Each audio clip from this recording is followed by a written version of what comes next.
여러분 안녕하십니까, 샤니입니다. 요즘 주변에서 암에 걸렸다고 하는 이야기를 참 자주 듣게 되는데요. 그런 이야기를 들으면 혹시 나는 괜찮을까 이런 의구심을 갖게 되죠. 오늘 제가 여러분과 나누고 싶은 이야기는 지금 암 판정을 받고 항암 치료를 받고 계시거나 그런 가족분이 있는 분들에게 드리고 싶은 이야기입니다. 오늘 이 자리에는 마침 간암을 판정을 받으시고 치료를 받고 계신 분이 계시는데요. 그분에게 들려드리고 싶은 이야기가 바로 제가 여러분들에게 들려드리고 싶은 이야기라, 여러분들께서 제가 이분께 드리는 그 이야기를 좀 깊이 들으시고 조금이라도 도움이 되셨으면 그런 생각입니다.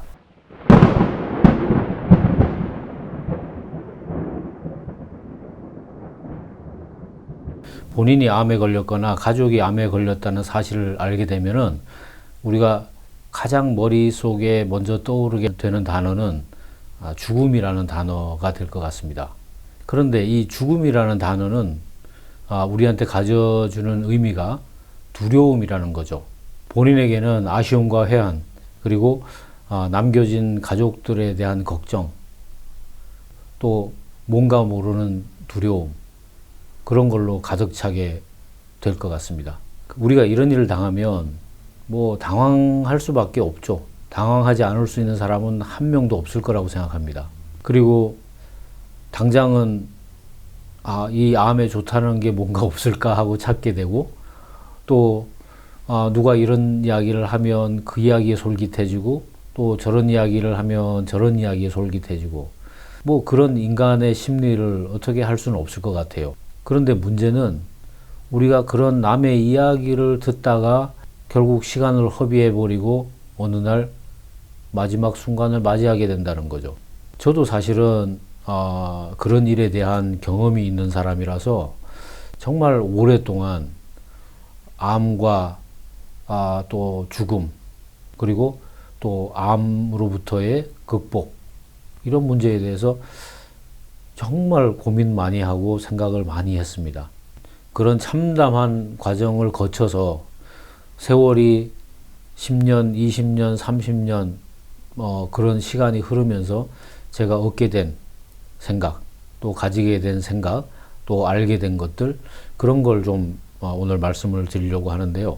이게 뭐 얼마나 도움이 되실지는 모르겠습니다. 그렇지만 우리가 암이라는 것을 마주쳤을 때 그 아이를, 그 암이라는 친구를 어떻게 함께 살아갈 건지, 아니면 그 암이라는 친구를 어떻게 고이 잘 떠나보내서 우리가 암으로부터 자유로워질 수 있을지 하는 방법에 대한 어떤 기초적인 개념이랄까, 아이디어는 줄 수 있다고 생각을 합니다.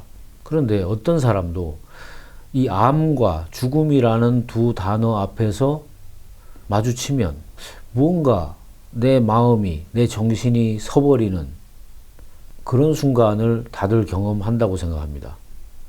하지만 중요한 것은 우리가 그것이 암이든 무엇이든 간에 인간의 끝에는 죽음이라는 것이 이어져 있다. 우리 인간의 삶은 죽음이라는 것에 종착역이 있다고 하는 사실은 변함이 없죠. 그래서 우리가 암으로 죽던, 어떤 질병으로 죽던, 자연사를 하던, 우리가 어떤 죽는 날과 그 죽음의 모습, 그것은 우리 인간의 영역이 아니고 어쩌면 어떤 천상의 영역, 하느님의 영역이다, 이렇게 이야기할 수밖에 없다고 생각합니다. 왜냐하면은 죽음이라는 것은 병든 자, 가난한 자, 부자, 거지, 젊은이, 늙은이, 이런 걸 따지지 않죠. 직업이 종류가 무엇이 됐든, 그 사람이 어떤 직책에 있던, 대통령이든 지나가던 행인이든 따지지 않고, 그 죽음의 순간과 모습은 우리가 선택할 수 있는 것이 아니다. 그렇게 생각한다면 오늘 우리가 암을 맞이했을 때 거기에 연결되어 있는 단어 죽음이라는 것에 대해서도 조금은 다른 시각으로 볼 수 있지 않겠나, 그런 생각을 합니다. 우리가 어떤 것이 당연히 다가올 수밖에 없다고 인정하고 나면 우리는 다른 시각에서 그것을 볼 수 있게 되고 출발을 할 수 있게 되지 않나. 그런 생각을 합니다. 지난 30년 동안에 저는 아버님을 암으로 잃었고, 또 주위에 가까운 분이 유방암에 걸려서 뭐 잘 회복해서 20년 이상 잘 건강하게 살고 있는 경우도 있고, 또 대장암으로 돌아가신 분도 있고, 또 간암으로 돌아가신 분도 있고, 또 개중에는 회복하신 분도 있고, 그런 개인적으로 여러 가지 사연과 사정 속에 생각해 봤을 때, 우리가 암이라는 것을 마주쳤다 해서 그것은 반드시 죽음에 연결되어 있다고 생각할 이유도 없고, 내가 어떤 질병에 걸렸더라도 그것이 곧 나의 죽음을 의미한다고 생각할 이유도 없고, 또 서로 내가 그 암 때문에 죽음에 이른다고 하더라도 그것은 나의 일이 아니라고 생각하면, 그때 우리가 할 수 있는 일은 뭘까요?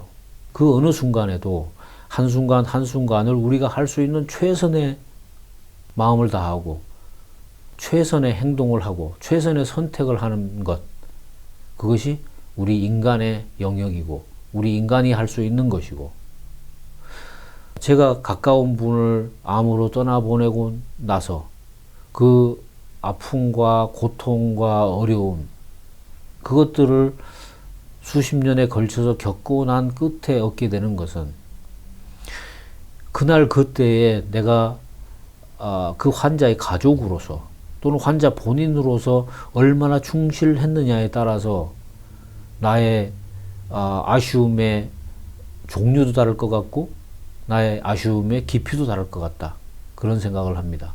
그런데 잘 아시다시피 우리 몸에는, 아무리 건강한 사람의 몸에도 암세포가 늘 있다고 하잖아요. 그런데 평상시에는 그 암세포가 우리 면역 시스템에 의해서 뭐 죽거나 또는 억제돼서 발현이 되고 있지 못하다가, 어느 날엔가 우리 몸에서 면역 시스템이 그것을 이기지 못하는 순간이 왔을 때 그것이 어떤 암으로 발병을 하는 거죠. 또 그것도 못 이겨내면 전이가 되고, 그래서 더 나쁜 결과를 가져오게 되는데, 근데 어떤 암에 걸려도 그 암 자체로 죽었다고 하는 경우보다는 그 암이 주는 파생적인 부작용, 그러니까 대부분의 경우에는 끝에는 폐렴에 걸려서 사망하는 경우가 많죠.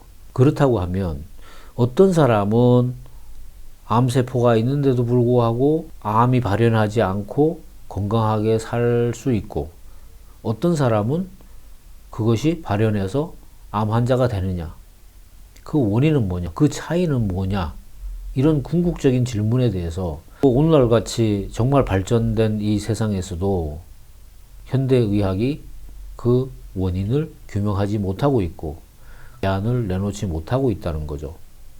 그런데 분명한 것은 면역 시스템이 그 암세포를 억제하지 못했기 때문이다 라고 하는 사실은 누구도 부인할 수 없을 거라고 생각합니다. 말씀하셨지만 암에 딱 걸렸을 때 내가 이거 항암 치료를 받아야 돼? 말아야 돼? 어디 산으로 갈까? 맑은 공기 있는 데 가서 산속에 가서 생활하면 거기에 나는 풀, 약초 뜯어 먹고 살면 이 암이 없어질까? 그런 생각을 했다고 하셨죠. 모든 암 환자는 그런 생각을 할 거라고 생각합니다. 왜? 개중에는 자연요법을 통해서 암이 나았어요 하는 사람들이 얼마든지 있으니까요. 그런데 어떤 사람은 그걸 할 수 있는 여건이 되고 어떤 사람은 그걸 할 수 있는 여건이 안 됩니다. 그랬을 때 제가 생각하기에는 모든 암 환자의 95% 이상은 병원에, 현대의학에 의존할 수밖에 없다고 하는 현실을 인정할 수밖에 없다고 생각해요. 왜? 암에 우리가 걸렸다는 판정을 받게 되면 우리 머리에서는 자연적으로 시간이 얼마 없다고 하는 그 시간이라는 촉박함을 가지게 됩니다. 그러면 우리 인간이 선택할 수 있는 것은 자연에 가서 내 인생을 버린다? 어떤 분이 그런 이야기 하는 거 들었어요. 나를 산에다 버렸더니 산이 나를 살려줬다. 그런 결심을 하는 분은 정말로 대단한 정신력의 소유자다, 그런 생각이 듭니다. 그런데 오늘 일상을 살아야 되고 그런 사람들은 그런 선택을 하기가 그렇게 쉽지 않습니다. 정말 모든 것을 버리고 어떤 의미에서는 정말 이기주의자가 되지 않으면 내 가족을 다 팽개치고 산속에 들어갈 수 있겠는가? 쉽지 않을 거라고 생각합니다. 그러면 우리가 현실에서 살면서 암과 이겨나가야 된다고 했을 때 또 시간이 없다고 생각했을 때 내가 선택할 수 있는 것은 병원으로 갈 수밖에 없고 뭐 병원에서 주는 치료를 따라갈 수밖에 없겠죠. 병원에서 해줄 수 있는 치료는 어떤 걸까요? 우선은 뭐 외과적으로 도려낼 수 있는 게 있으면 수술을 해서 도려내겠죠. 두 번째는 보통 키모테라피라고 해서 화학적 요법을 받게 될 것이고 거기에 더해서 방사선 요법 이런 걸 받게 됩니다. 그런데 문제는 그런 과정에서 그 암세포만 죽게 되는 것이 아니고 우리 몸에 들어있는 생장력이 좋은 재생 속도가 빠른 대부분의 세포들이 데미지를 받게 됩니다. 대부분은 항암 치료를 받으면 머리카락이 빠지게 되죠. 그래서 대머리가 되는데 그게 머리카락이 빨리 자라기 때문에 그렇거든요. 그러면 그거는 밖으로 드러나는 부분인데 우리 몸 속에 근원적으로 어떤 장기가 가장 데미지를 받을까 생각을 해보면 제 생각에는 피를 만드는 조혈세포가 굉장히 데미지를 받을 거라고 생각해요. 그 조혈세포는 뼈 속의 제일 가운데에 골수에 들어 있습니다. 그래서 항암 치료를 받는 사람들 중에 대부분이 뭐 그 시간 차이는 있지만 골다공증이라는 것에 걸리게 되는 이유도 그 중에 하나라고 보고 그 골수 속에는 백혈구, 적혈구, 혈소판 이런 것을 만드는 줄기세포가 들었습니다. 그것이 우리 몸에서 필요할 때마다 필요한 적혈구, 백혈구, 혈소판을 만들어 주는데 이 항암제가 그 역할을 감퇴시킨다 그럴까? 악화시키는 거죠. 그러면 그 이외에 또 어떤 장기가 큰 데미지를 받게 될까라고 생각하면 우리 몸에서요. 재생 속도가 가장 빠른 장기가 간입니다. 그래서 간이 반 이상 망가질 때까지도 모른다 그러거든요. 실질적으로는 그냥 피곤한데 뭐 이런 정도. 그러다가 어느 날 정말 좀 몸이 이상하다 해서 가보면 암이라는 거죠.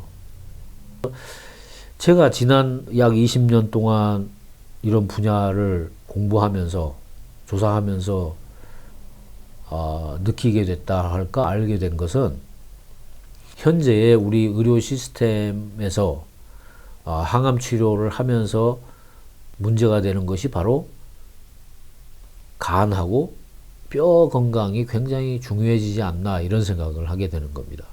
그것을 우리가 입증적으로 설명할 수 있는 게 뭐냐면 항암 치료를 받을 때 늘 피검사를 해가지고 백혈구 수치가 모자라요. 뭐 적혈구 수치가 모자라요. 혈소판이 모자라요. 그래서 이번 주에 못 맞고요. 다음 주에 주사 맞을게요. 이렇게 한다고요.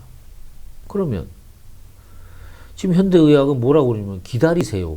몸이 내가 필요한 만큼의 그걸 이겨낼 수 있을 만큼의 적혈구와 백혈구와 혈소판을 만들어 줄 때까지 기다려라.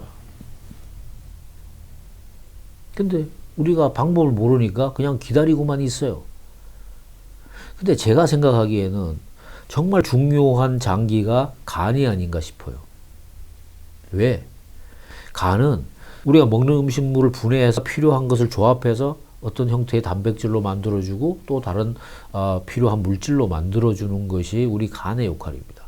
그것이 첫째고, 두 번째는 우리 몸에 어떤 독성 성분이 들어왔을 때 그것을 걸러주는 것도 간이에요. 그런데 이 암이라는 것은 우리 몸에서 아주 극성스럽게 활발한 세포입니다. 모든 영양분을 지 혼자 다 빨아먹고 자기 혼자서 핏줄을 만들어서 더 많은 혈액 공급을 받고 거기서 더 영양분을 많이 받고, 그래서 우리는 암세포가 커지게 되면 체중이 급속스럽게 저하되죠. 걔가 혈관을 만들어서 신생혈관이라는 걸 만들어서 영양분을 다 빨아먹기 때문에 다른 몸에서 영양분을 섭취할 수가 없으니까 체중 감소로 되는 것이고, 또 모든 다른 장기의 기능 저하로 이어지는 거라고 생각을 합니다. 그래서 우리가 항암 치료를 받을 때 약에 의한 간 독성에 대해서 심각하게 생각하고 그것에 대응하지 않으면 안 된다고 하는 게 저의 20년에 걸친 고찰이다. 그런 말씀을 드립니다. 그래서 결론으로 권해드리기 위해서 적어온 게 있는데 한 7가지 됩니다.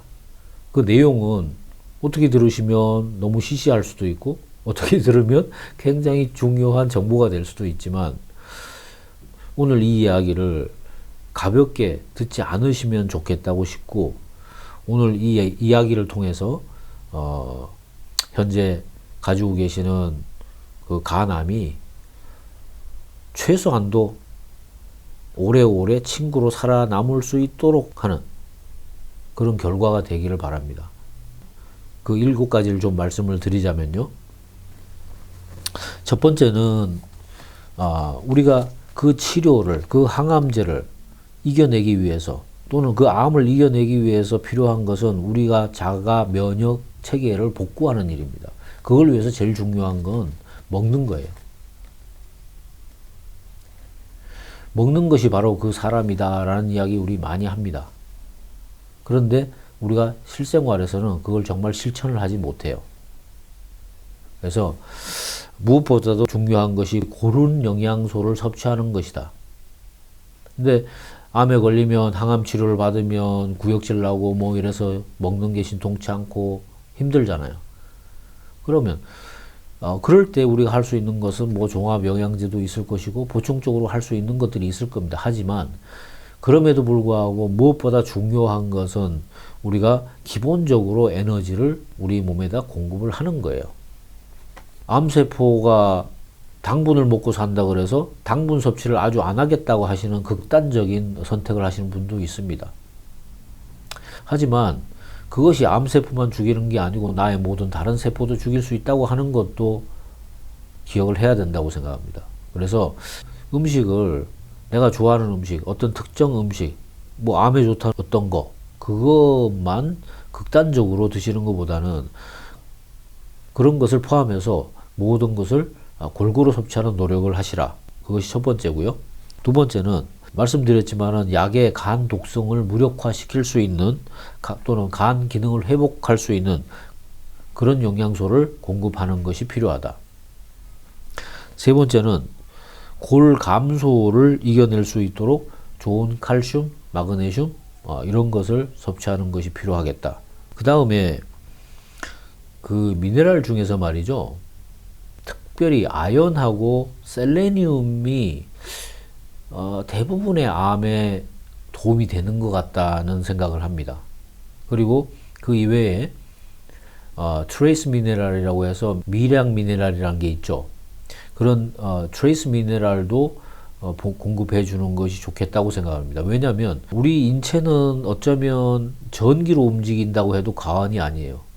그런데 그 미네랄들이 가지는 인체에서의 의미는 뭐냐면 특정 주파수라 그럴까요? 특정 전위를 만들어주는 역할을 하고 그 어떤 전기의 크기가 그 흐름이 우리의 어떤 세포들을 작용하게 만드는 촉진제, 방아쇠 이런 역할을 하기 때문입니다. 그래서 미네랄이 정말로 우리 몸에 중요하다 하는 거 잊지 않으시면 좋겠고요. 그 다음에 대개 이 항암 치료 받으신 분들이 변비 오시는 분이 굉장히 많거든요. 그거는 다른 거라기보다는 이 항암제가 주는 독성 중에 하나인데 장이 무기력해지는 거예요. 그래서 그걸 극복하려면 식이섬유가 풍부한 식품을 공급해 주는 것이 상당히 중요하다고 생각합니다.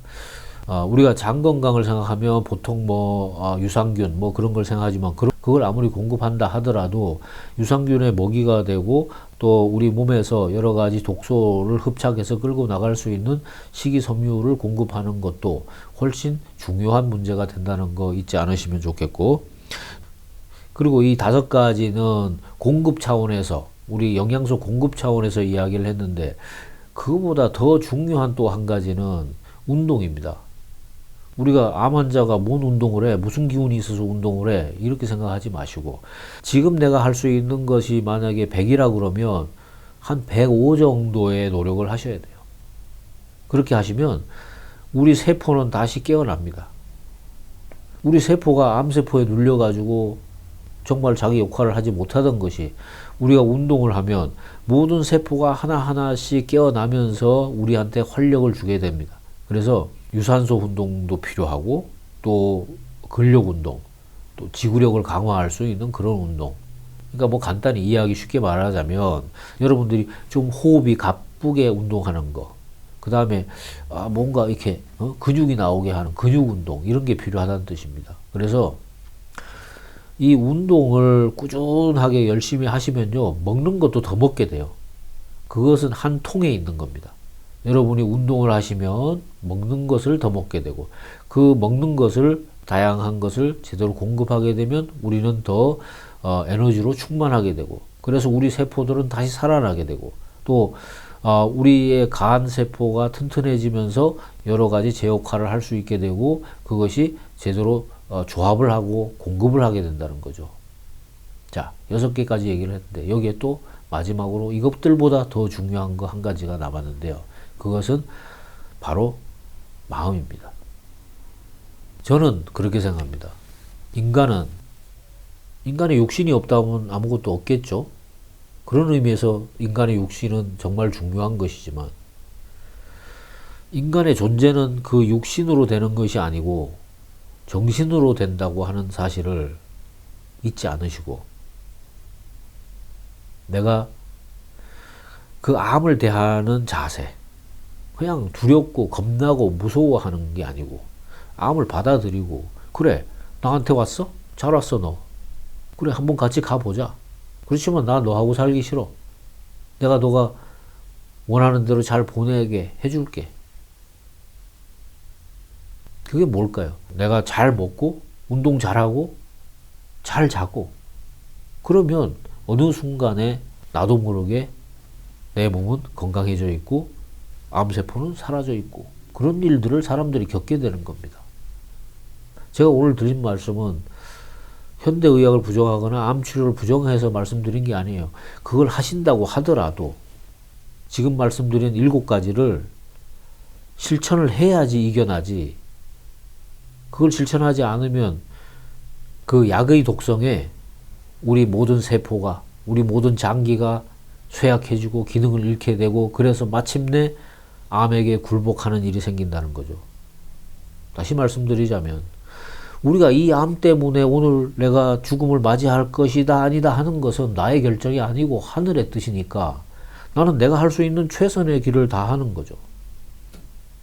그것이 내가 남은 가족한테도 잘하는 일이고, 또 가족으로서도 가족들이 할 수 있는 최선의 역할, 그걸 하고 나면 서로 그 노력이 실패로 끝난다고 하더라도 그것은 우리의 권한 밖에 있는 일이고, 우리는 최선을 다했고, 그 고난을 함께 했던 시간과 경험은 우리 속에서 남아서 다음에 다시 재출발할 수 있는, 또는 남은 사람이 다시 출발할 수 있는데 큰 자양분이 된다고 생각합니다.